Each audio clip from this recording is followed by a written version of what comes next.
Hello दोस्तों, मेरा नाम है यश। स्वागत है आपका मेरे चैनल द ट्रेलर में। आज मैं आपको एक ऐसी हैरत अंगेज जेल ब्रेक की कहानी सुनाने जा रहा हूँ जिसमें ये कैदी एक नहीं, दो नहीं बल्कि 4 बार जेल तोड़कर भागा, वो भी महज 5 साल के अंदर। इस कैदी ने इन सभी जेल ब्रेक्स को इतनी सफाई और चालाकी से अंजाम दिया कि हर बार वो चुटकी बजाते ही जेल से भागने में कामयाब हो गया। और चौथी बार जेल से भागने के लिए जो तरीका उसने अपनाया वो पिछली 3 बार से भी ज़्यादा हैरत अंगेज और ख़तरनाक था, जिसने जेलर से लेकर पूरे पुलिस डिपार्टमेंट को हिलाकर रख दिया। तो आखिर कौन था ये कैदी, कैसे वो हर बार जेल से भागने में कामयाब हो गया और क्या वो कभी पुलिस के हाथ लगा, ये जानकर आप हैरत में पड़ जाएंगे। ये कहानी है स्टीफन जे रसल की, जो 90 के दशक में एक कंपनी में अकाउंटेंट का काम करता था।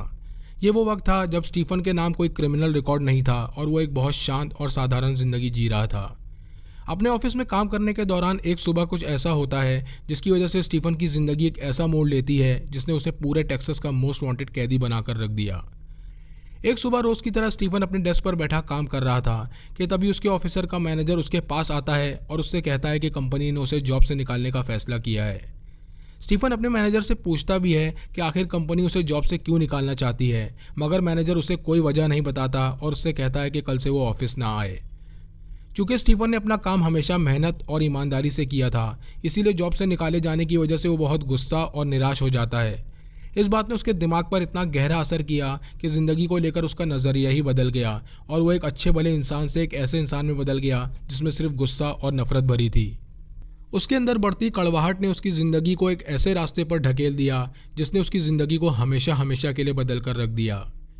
चूँकि स्टीफन काफ़ी इंटेलिजेंट था और उसे लोगों से डील करना बहुत अच्छी तरह आता था, इसीलिए वो फैसला करता है कि अब वो एक फ्रॉडस्टर बनेगा जो लोगों के साथ धोखाधड़ी करके अपना गुजर बसर करेगा। स्टीफन ने अपने फ्रॉड्स की शुरुआत इंश्योरेंस कंपनी से की, जिसमें वो एक्सीडेंटल इंश्योरेंस लेता और अपने फेक एक्सीडेंट्स दिखाकर इंश्योरेंस पॉलिसी क्लेम कर लेता।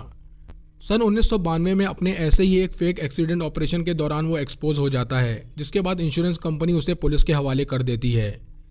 गिरफ्तार होने के बाद स्टीफन को इस फ्रॉड के लिए 6 महीने की सज़ा सुनाई जाती है, मगर स्टीफन ये फैसला पहले ही कर चुका था कि वो जेल में सज़ा नहीं काटेगा और जेल में 1 महीना काटने के बाद वो जेल से भागने की प्लानिंग करने लगता है। अपनी प्लानिंग के दौरान स्टीफन जेल के गार्ड्स और बाहर से आने वाले वर्कर्स पर बहुत बारीकी से नज़र रखने लगा। इसी दौरान एक बात स्टीफन का ध्यान अपनी तरफ खींचती है। स्टीफन देखता है कि जो भी वर्कर्स बाहर से जेल के अंदर काम करने आते, वो सभी वर्कर्स वापस लौटते वक्त गेट पर गार्ड की खिड़की का दरवाज़ा खड़खड़ाते और वो गार्ड उन्हें बिना चेक किए गेट के बाहर जाने दे देता। इन वर्कर्स और कैदियों में बस उनके पहनावे का फ़र्क था। जहां वर्कर्स अपने सिविल ड्रेस में होते और उनके हाथ में एक वॉकी टॉकी होता, वहीं कैदी अपने जेल यूनिफॉर्म पहने होते। ये वो वर्कर्स थे जिन्हें जेल अथॉरिटी अक्सर जेल के अंदर होने वाली मरम्मत के कामों के लिए बुलाती थी, जिसे करने के बाद वो वर्कर्स जेल से वापस चले जाते। स्टीफन को यह अंदाज़ा हो चुका था कि यही वो तरीका है जिसके ज़रिए वो इस जेल से भाग सकता है, और तब वो एक बहुत ही शातिर और हैरत अंगेज चाल चलता है। स्टीफन ने उस जेल में आने वाले वर्कर्स में से एक वर्कर को कुछ रिश्वत खिलाकर अपने लिए सिविलियन कपड़े और एक वॉकी टॉकी का इंतज़ाम कर लिया था। कुछ ही दिनों बाद जैसे ही कुछ वर्कर्स जेल में मरम्मत का काम करने के लिए आते हैं, स्टीफन अपनी सिविल ड्रेस पहनता है और हाथ में वॉकी टॉकी लेकर उन वर्कर्स में मिल जाता है। किसी को उस पर कोई शक ना हो, इसीलिए वो उन वर्कर के साथ मिलकर काम भी करने लगता है और वॉकी टॉकी पर बात करने का नाटक करने लगता है। और जब वो सभी वर्कर्स वापस जाने लगते हैं तो वो भी उन सब के साथ जेल से बाहर निकल आता है। और इस तरह स्टीफन अपनी पहली जेल ब्रेक को अंजाम दे चुका था। इस जेल ब्रेक के बाद स्टीफन फ्लोरिडा चला जाता है और सन 1992 से 1994 के बीच वो अपना नाम बदलकर वहीं रहने लगता है। मगर किस्मत ने स्टीफन के लिए कुछ और ही लिखा था और एक इंश्योरेंस चेक फ्रॉड में वो दोबारा गिरफ्तार कर लिया जाता है। ट्रायल के दौरान कोर्ट को यह भी पता चल जाता है कि स्टीफन नाम बदलकर यहाँ रह रहा है और वो एक जेल से भागा हुआ कैदी है, जिसके बाद उसे दोबारा टेक्सास की जेल भेज दिया जाता है। स्टीफन को लगने लगता है कि अगर वो दोबारा जेल से भागा तो वो फिर से पकड़ा जाएगा, और इसीलिए इस बार वो फैसला करता है कि वो जेल में अपनी सज़ा पूरी करके ही निकलेगा। चूँकि स्टीफन की सज़ा 1 साल से भी कम थी और इसीलिए वो अपनी सज़ा पूरी करने के बाद बाहर निकलता है और एक डिपार्टमेंटल स्टोर में नौकरी करने लगता है। कुछ ही दिनों बाद स्टीफन को यह एहसास होने लगता है कि वो इन छोटी मोटी नौकरियों के लिए नहीं बना है और वो एक बहुत लग्जरियस और आलीशान ज़िंदगी जीना चाहता है। स्टीफन ये बात बहुत अच्छी तरह समझ चुका था कि छोटे मोटे फ्रॉड्स करके वो ज़िंदगी में बहुत आगे नहीं बढ़ पाएगा, और इसीलिए वो फैसला करता है कि इस बार वो एक बहुत बड़े फ्रॉड को अंजाम देगा जिससे उसकी ज़िंदगी हमेशा के लिए फाइनेंशियली सेटल हो जाए। और महज कुछ दिनों बाद ही स्टीफन के हाथ वो मौका लग जाता है। एक सुबह स्टीफन बैठा न्यूज़पेपर पढ़ रहा था कि तभी उसकी नज़र एक एडवर्टीजमेंट पर पड़ती है। ये एक जॉब एडवर्टीजमेंट था जिसमें लिखा था कि एक बहुत मशहूर हेल्थ इंश्योरेंस कंपनी को फाइनेंस मैनेजर की ज़रूरत है। हालांकि स्टीफन के पास ना कोई पहचान थी और ना ही कोई वर्क एक्सपीरियंस था, मगर ये सारी चीज़ें भी उसे जॉब हासिल करने से रोक नहीं पाईं। स्टीफन ने सबसे पहले अपने लिए नकली डिग्रीज बनवाई, जिसके बाद उसने अपना एक रिज्यूम तैयार किया जिसमें उसने अपनी डिग्रीज, क्वालिफिकेशन और प्रीवियस वर्क एक्सपीरियंस के बारे में बताया। स्टीफन ये जानता था कि सिर्फ डिग्रीज और वर्क एक्सपीरियंस दिखाकर ही उसे ये जॉब नहीं मिल पाएगी। इसके लिए उसे फाइनेंस की नॉलेज और एक्सपीरियंस भी चाहिए होगा, और इसीलिए उसने वॉल स्ट्रीट जर्नल न्यूज़पेपर और कुछ फाइनेंशियल मैनेजमेंट बुक्स को पढ़ना शुरू किया। चूँकि स्टीफन पहले से ही अकाउंटेंट था और बहुत इंटेलिजेंट भी था, इसीलिए वो बहुत जल्दी फाइनेंस की बारीकियों और नॉलेज को समझ गया और अब वो पूरी तरह तैयार था इस इंटरव्यू को देने के लिए। इंटरव्यू के दौरान जो लोग इंटरव्यू ले रहे थे वो सभी स्टीफन की क्वालिफिकेशन, वर्क एक्सपीरियंस और उसके दिए गए जवाबों से बहुत इंप्रेस होते हैं। उनके हिसाब से स्टीफन इस जॉब प्रोफाइल के लिए एक परफेक्ट कैंडिडेट था, मगर कोई भी हायरिंग करने से पहले कंपनी का एक प्रोसेस था जिसे उन्हें फॉलो करना होता था। वो एम्प्लॉय की पुरानी कंपनी में उसके बारे में पता करते थे और उसका फीडबैक लेते थे, और इसका तोड़ भी स्टीफन ने अपनी चालाकी और होशियारी से पहले ही निकाल लिया था। इंटरव्यू के दौरान वो लोग स्टीफन से उन कंपनीज के नाम और उनके फ़ोन नंबर्स मांगते हैं जिसमें स्टीफन ने काम किया था, ताकि वो उसके काम और परफॉर्मेंस के बारे में जान सकें। स्टीफन उन लोगों को 3 अलग अलग नंबर्स देता है, मगर सबसे ज़्यादा चौंकाने वाली बात ये थी कि ये तीनों नंबर्स कॉल फॉरवर्डिंग पर लगे थे और इन तीनों नंबर्स पर आने वाली कॉल स्टीफन को ही आती थी। इंटरव्यू के अगले ही दिन उन तीनों नंबर्स पर स्टीफन का फीडबैक लेने के लिए कॉल्स किए गए, और हर बार स्टीफन ने इन कॉल्स को अटेंड किया, जिसमें उसने हर बार अपनी आवाज़, अपनी टोन और अपना एक्सेंट बदल कर बात की। उसने हर कॉल पर खुद के बारे में बहुत अच्छा फीडबैक दिया और बताया कि स्टीफन एक बहुत इंटेलिजेंट और मेहनती एम्प्लॉय है, जिससे इंटरव्यूअर्स को इस बात के लिए कन्विंस हो गए कि वो स्टीफन को ही जॉब के लिए हायर करेंगे। वो लोग इस बात से बिल्कुल बेखबर थे कि फ़ोन की दूसरी तरफ कोई और नहीं बल्कि खुद स्टीफन ही है, और वो कोई फाइनेंस मैनेजर नहीं बल्कि जेल से भागा हुआ एक कैदी है। इस इंटरव्यू के 2 दिन बाद ही स्टीफन को अपॉइंटमेंट लेटर मिल जाता है और वो इस इंश्योरेंस कंपनी को बतौर फाइनेंस मैनेजर ज्वाइन कर लेता है। अब स्टीफन इस इंश्योरेंस कंपनी की एक बहुत पावरफुल और इन्फ्लुएंशियल पोजीशन पर बैठा था और साथ ही साथ अपनी ठगी को अंजाम देने की तैयारी भी करने लगा, मगर एक छोटी सी बेवकूफ़ी ने उसके इस ठगी के प्लान को चौपट करके रख दिया। स्टीफन ने अपने होम लोन अमाउंट और इंटरेस्ट को कम करने के लिए रीफाइनेंसिंग की, जिसमें उसने इंश्योरेंस कंपनी से एक बड़ी रकम निकालकर अपने होम लोन का एक बड़ा हिस्सा चुका दिया। बैंक एम्प्लॉय को स्टीफन पर शक होने लगा कि वो इतनी बड़ी रकम कहाँ से लेकर आया, और जब स्टीफन के अकाउंट की इन्वेस्टिगेशन कर इन पैसों को ट्रेस किया गया, तब पता चला कि ये पैसे उस हेल्थ इंश्योरेंस कंपनी के हैं जहाँ स्टीफन काम करता है। इंश्योरेंस कंपनी के सीईओ और वहाँ के बोर्ड ऑफ डायरेक्टर्स को जैसे ही ये बात पता चली, उन लोगों ने अपनी अकाउंट्स टीम को सारे ट्रांजैक्शन चेक करने के लिए कहा, जिसमें उन्हें इन फ्रॉड ट्रांजैक्शंस के बारे में पता चला जिसे स्टीफन ने अंजाम दिया था। यह खबर पूरी इंश्योरेंस कंपनी के साथ साथ पूरे शहर में फैल गई, जिसके बाद स्टीफन को अंदाज़ा हो गया कि अब वो कभी भी पकड़ा जा सकता है, और इसीलिए उसने अलग अलग एटीएम से $40,000 निकाले इससे पहले कि उसके सभी अकाउंट्स फ्रीज कर दिए जाएं। मगर इस सब के दौरान स्टीफन एक ऐसी बेवकूफ़ी कर बैठा जिसकी वजह से वो तीसरी बार पुलिस के हाथ लग गया। चूँकि स्टीफन शहर छोड़कर भागने वाला था, इसीलिए वो फैसला करता है कि वो भागने से पहले अपना कीमती सामान जो घर के सेफ में रखा है उसे निकाल लेगा। वो इस बात से बिल्कुल बेखबर था कि पुलिस वहाँ पहले से ही उसका इंतज़ार कर रही है, और जैसे ही वो अपने घर के दरवाजे पर पहुँचता है, पुलिस उसे गिरफ्तार कर लेती है। इस गिरफ्तारी के बाद कोर्ट उसकी बेल की कीमत रखता है $9,50,000। ये रकम इतनी ज़्यादा थी कि स्टीफन किसी भी तरह इसका इंतज़ाम नहीं कर सकता था, मगर वो हार नहीं मानता और फैसला करता है कि वो इस जेल को तोड़कर भाग जाएगा। इस बार जेल में 2 महीने गुजारने के बाद वो अपने भागने की प्लानिंग शुरू कर देता है, और एक सुबह जेल में लगे फ़ोन से उसी जेल के रिकॉर्ड ऑफिस में फ़ोन करता है जिसमें वो कैदी था। फ़ोन की दूसरी तरफ एक फ़ीमेल एम्प्लॉय थी, जिससे स्टीफन कहता है कि वो जज चार्ल्स हैम बोल रहा है। ये वही जज था जिसने स्टीफन की बेल की रकम इतनी ज़्यादा रखी थी। स्टीफन ने फ़ोन पर अपनी आवाज़ बदलकर उस फीमेल एम्प्लॉय से कहा कि उसकी जेल में स्टीफन जे रसल नाम का एक कैदी है, जिसकी बेल की रकम $9,50,000 से घटाकर $45,000 कर दी गई है। चूँकि ये बेल की रकम एक प्राइवेट सुनवाई के दौरान कम की गई है, इसीलिए वो चाहते हैं कि वो उसकी बेल की रकम को मॉडिफाई करके अपने रिकॉर्ड्स में चढ़ा ले। पहले तो उस फीमेल एम्प्लॉय को कुछ डाउट होता है, मगर जब स्टीफन जज बनकर उसे इस केस की खुफिया और छोटी से छोटी डिटेल बताता है, तब वो इस बात पर यकीन कर लेती है कि फ़ोन के दूसरी तरफ जज चार्ल्स हैम ही हैं, और अपने रिकॉर्ड में स्टीफन की बेल की रकम को मॉडिफाई करके $9,50,000 से $45,000 कर देती है। चूँकि अब तक स्टीफन के सभी बैंक अकाउंट्स फ्रीज हो चुके थे और उसे जल्द से जल्द $45,000 का इंतज़ाम करना था ताकि वो बेल पर बाहर आ सके।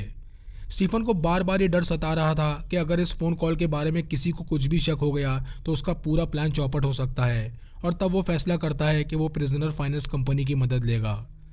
प्रिजनर फाइनेंस कंपनी वो कंपनी होती है जो कैदियों को अपने ऊपर लगा जुर्माना और अपनी बेल की रकम अदा करने के लिए लोन देती है।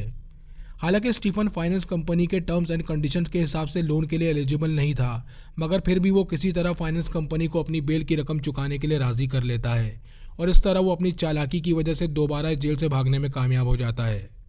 चूँकि स्टीफन अब तक 3 फ्रॉड्स को अंजाम दे चुका था और एक बार जेल से भाग भी चुका था, इसीलिए पुलिस ने उसे बेल मिलते ही उसके फ़ोन सर्विलेंस पर डाल दिए। हालांकि बेल मिलते ही वो शहर छोड़कर भाग गया, मगर उसके फ़ोन सर्विलेंस पर होने की वजह से पुलिस को उसकी लोकेशन मिल गई।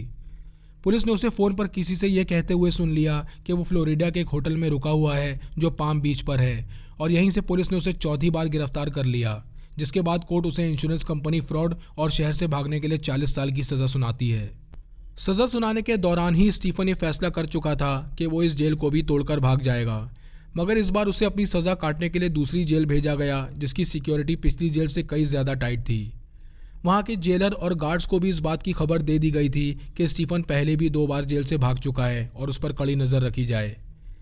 जेलर और गार्ड्स को भी इस बात का यकीन था कि स्टीफन इस जेल से भाग नहीं पाएगा, क्योंकि इस जेल की सिक्योरिटी बहुत टाइट थी। उधर स्टीफन ने भी अपने भागने की नई प्लानिंग शुरू कर दी थी, और इसी दौरान उसकी नज़र जेल में मौजूद डॉक्टर विंग पर पड़ती है।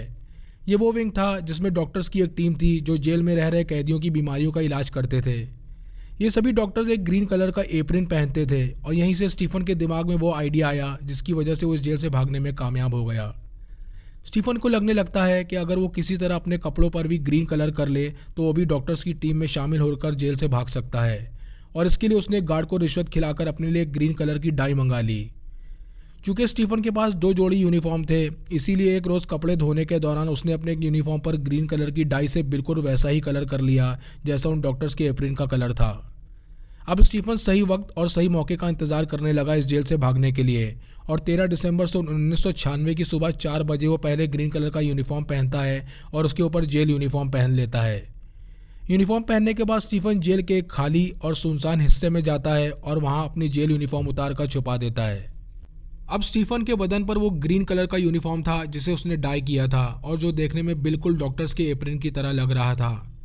अपनी सज़ा काटने के दौरान स्टीफन ने इस जेल का बहुत बारीकी से मुआयना किया था, जिसकी वजह से वो इस जेल के चप्पे चप्पे के बारे में जानता था, और साथ ही साथ वो ये भी जानता था कि मॉर्निंग स्टाफ में जो फीमेल गार्ड्स थीं वो अपना ज़्यादातर वक्त फ़ोन पर बात करते हुए बिताती थीं, बिना ये ध्यान दिए कि उनके आसपास क्या हो रहा है। इसी का फ़ायदा उठाकर स्टीफन गार्ड केबिन के पास पहुंचता है और शीशे के बाहर से फीमेल गार्ड को हाथ दिखाकर उसे दरवाज़ा खोलने के लिए कहता है। चूँकि स्टीफन जो यूनिफॉर्म पहने हुए था वो देखने में बिल्कुल डॉक्टर के एप्रिन की तरह लग रहा था, और फीमेल गार्ड भी फ़ोन पर बात कर रही थी, इसीलिए उसने स्टीफन पर ध्यान नहीं दिया और अपने केबिन से दरवाज़ा खोलने के लिए स्विच दबाया, जिसके बाद स्टीफन वो दरवाज़ा खोलकर उस जेल से तीसरी बार फरार हो गया। स्टीफन जल्द से जल्द इस जेल से बहुत दूर जाना चाहता था, क्योंकि उसके भागने की खबर जेलर और गार्ड्स को कभी भी लग सकती थी, और इसीलिए वो अपनी तरफ आती एक कार को हाथ दिखाकर रोकता है और उससे कहता है कि वो एक डॉक्टर है जो जेल में काम करता है। मगर चूंकि उसने शराब बहुत ज़्यादा पी ली थी, जिसकी वजह से उसकी गाड़ी ठुक गई, और वो नहीं चाहता कि इस बात की खबर जेल अथॉरिटी को लगे, इसलिए वो कार ओनर से कहता है कि वो उसे दूसरे शहर तक लिफ्ट दे दे जहाँ उसका घर है। इत्तेफाक से वो कार ओनर भी दूसरे शहर ही जा रहा था, और वो स्टीफन को लिफ्ट देने के लिए राज़ी हो जाता है, और इस तरह स्टीफन उस जेल से बहुत दूर दूसरे शहर पहुंच चुका था। दूसरे शहर पहुंचने के बाद स्टीफन एक टैक्सी रोकता है और टैक्सी ड्राइवर से कहता है कि वो ह्यूस्टन मेडिकल सेंटर में एक सर्जन है और उसे वहां एक इमरजेंसी केस हैंडल करने के लिए जल्द से जल्द पहुंचना है, और वो चाहता है कि टैक्सी ड्राइवर जल्द से जल्द उसे वहां पहुंचा दे। मेडिकल सेंटर के बाहर पहुंचने के बाद स्टीफन टैक्सी ड्राइवर से कहता है कि वो उसे अपने लॉकर से पैसे लाकर दे रहा है और वो उसका वहीं इंतज़ार करे। टैक्सी ड्राइवर स्टीफन का वहीं इंतज़ार करता रहा, मगर स्टीफन वापस नहीं लौटा, और इस तरह स्टीफन जेल से तीसरी बार भागने में कामयाब हो गया। स्टीफन के तीसरी बार भागने के बाद टेक्सास जेल अथॉरिटी को लगने लगता है कि ये उनके मुंह पर एक तमाचा है, और इतनी हाई सिक्योरिटी होने के बावजूद भी वो एक कैदी को भागने से नहीं रोक पाए, और इसीलिए इस बार वो एक स्पेशल एजेंट को अपॉइंट करते हैं स्टीफन को पकड़ने के लिए। इस स्पेशल एजेंट का नाम था टेरी कैप्स, जो एक स्पेशल ऑपरेशन यूनिट का लीडर था और जेल अथॉरिटीज़ के लिए काम करता था।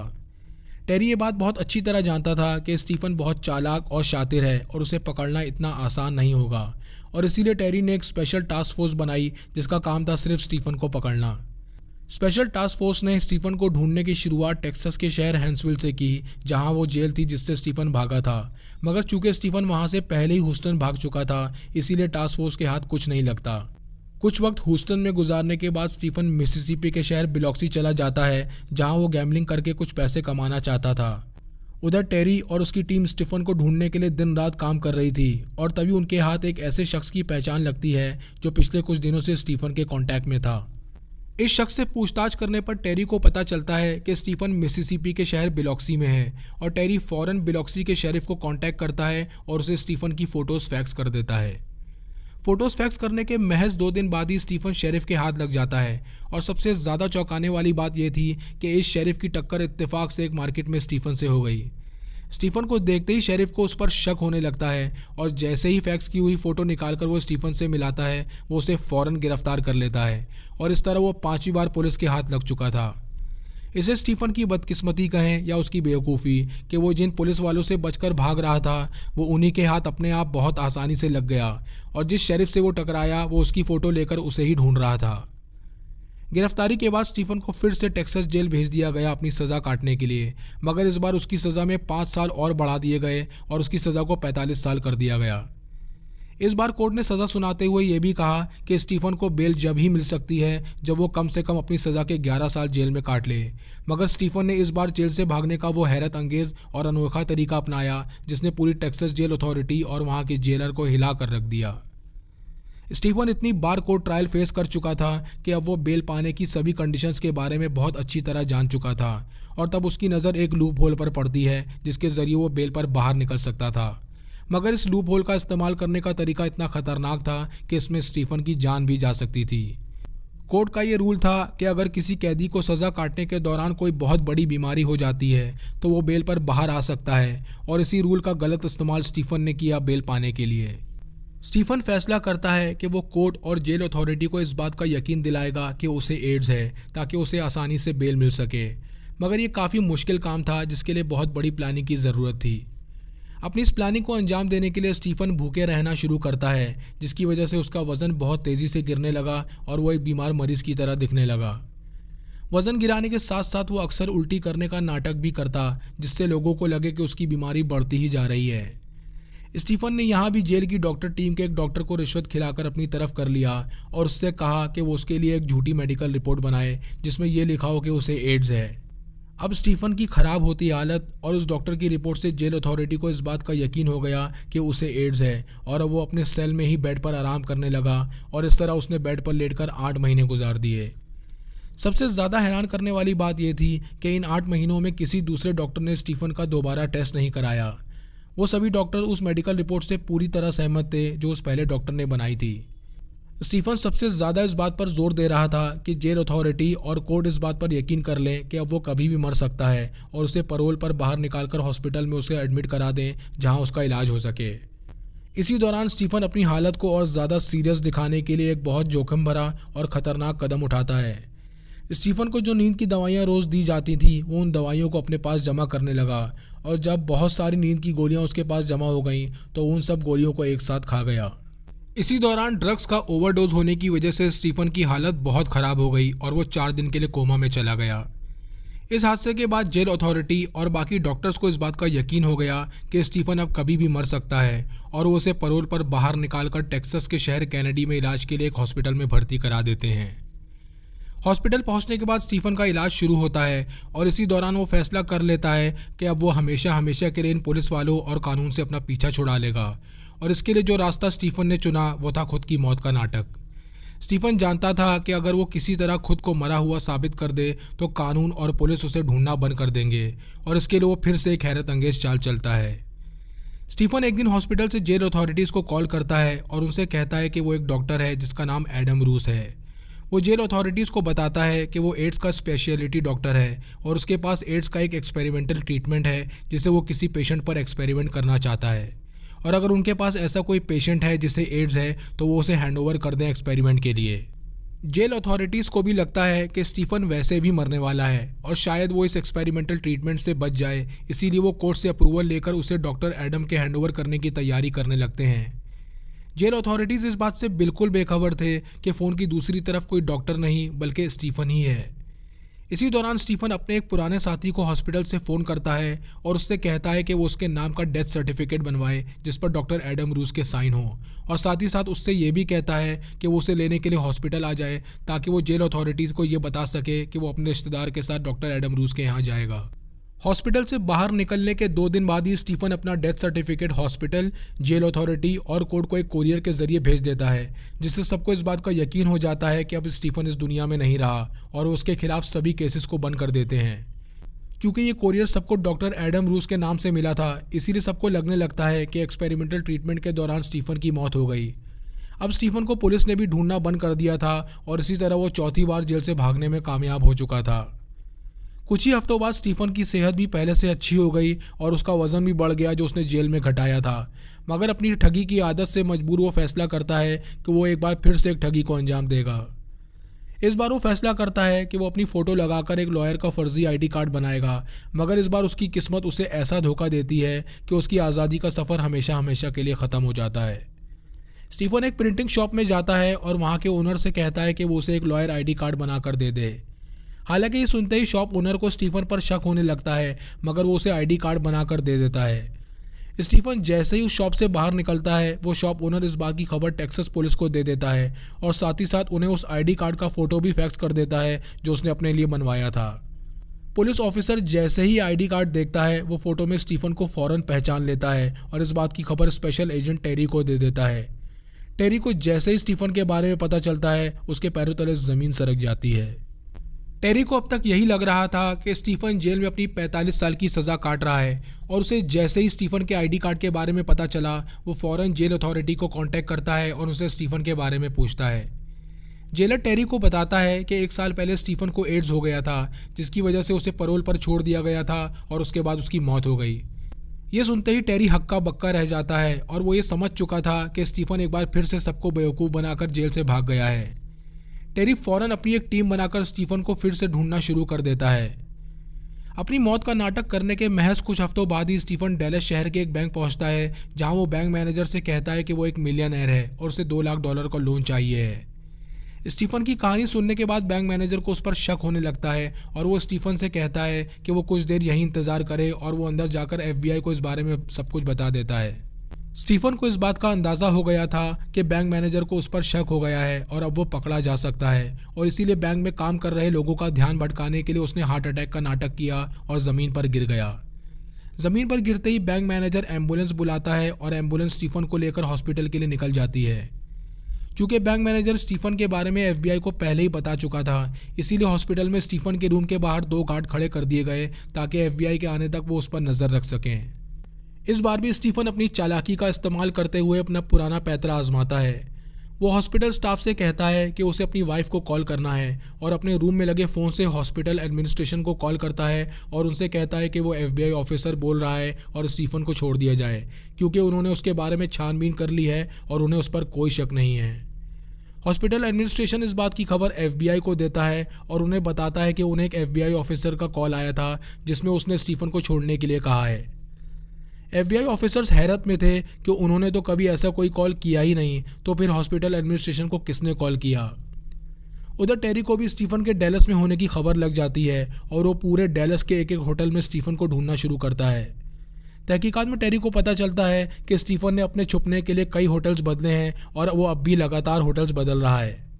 अपनी तहकीकात में टेरी और उसकी टीम ने कई लोगों से पूछताछ की और इसी कोशिश में टेरी एक इंश्योरेंस कंपनी तक पहुंचता है। ये वो इंश्योरेंस कंपनी थी जो स्टीफन के कांटेक्ट में थी, क्योंकि स्टीफन से उनकी कोई डील होने वाली थी जिसमें वो उनके साथ फ्रॉड करने वाला था। क्योंकि स्टीफन ने इस इंश्योरेंस कंपनी को कुछ डॉक्यूमेंट्स भी फैक्स किए थे और इसी फैक्स नंबर को ट्रेस करके टेरी को ये पता चल गया कि स्टीफन डैलस के किस एरिया में रह रहा है। वहाँ की लोकल पुलिस की मदद लेकर टेरी स्टीफन के घर पर रेड मारता है, मगर वो उन्हें वहाँ नहीं मिलता।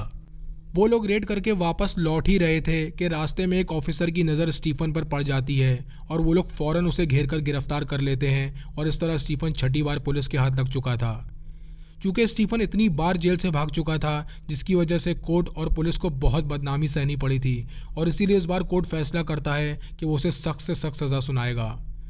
कोर्ट इस बार स्टीफन को 144 साल की सज़ा सुनाता है और साथ ही साथ ये भी कहता है कि इस बार उसे बेल नहीं मिल पाएगी।